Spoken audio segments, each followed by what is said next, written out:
অস্ত্রে সজ্জিত দস্যু দল ঘুরছে সুন্দরবনে। এই চিত্র এখন নিয়মিত হয়ে পড়েছে এ ম্যানগ্রোভ বনে।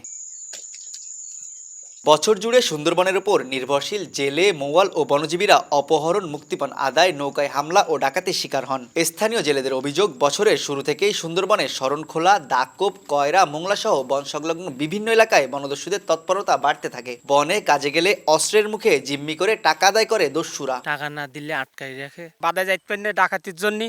আর দ্বিতীয় কথা, আমি বাধায়ও যাইনি। ডাকাতির মনে করেন তাকে 2,000 দিতে গেলে 3 গ্রুপ থাকলে 6,000 টাকা দেওয়া লাগে। 2,000 টাকা হয়, 2,000 টাকা দিয়ে সংসারটা চলে যায়।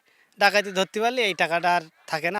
সম্প্রতি পর্যটক অপহরণের ঘটনাও ঘটেছে। বনের কোল ঘেঁষে গড়ে ওঠা রিসোর্ট সংশ্লিষ্টরা আইন না মেনে বনের বিভিন্ন কালে পর্যটকদের নিয়ে যাওয়া অপরাধ বলছে বন বিভাগ। যদিও বিচ্ছিন্ন ঘটনা দাবি করে রিসোর্ট মালিক সমিতি বলছে, দায় চাপানোর সংস্কৃতি থেকে বেরিয়ে নিরাপত্তা নিশ্চিত ও ট্যুরিজমের বিকাশে প্রয়োজন সরকারি উদ্যোগ। 40-50 মিনিটের একটা রাইডের জন্য গেস্ট, সেটা দেশি গেস্ট হোক বা বিদেশি গেস্ট হোক, তারা কিন্তু পে করতে চায়।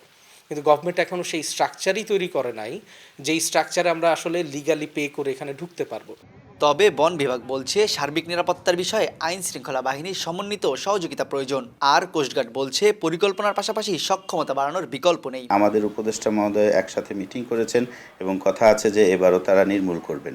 কাজেই তারা সক্রিয় রয়েছেন, আমরা তাদের সাথে রয়েছি এবং আমরা যেই কোনো সহযোগিতা হোক এটাই আমরা তাদের সাথে করছি। সুন্দরবনের দীর্ঘমেয়াদী নিরাপত্তা নিশ্চিত করার লক্ষ্যে বাংলাদেশ কোস্টগার্ডের জনবল বৃদ্ধি, কৌশলগত অবস্থানে নতুন স্টেশন স্থাপন, দ্রুতগামী স্পিডবোট সংযোজন এবং আধুনিক ড্রোনের মাধ্যমে নজরদারি বৃদ্ধি করা অতীব প্রয়োজন।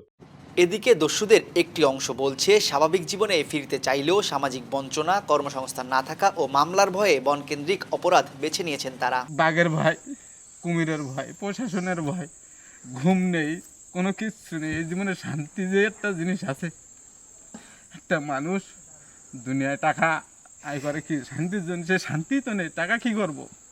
টাকা তো আমার কবরে যাবে না।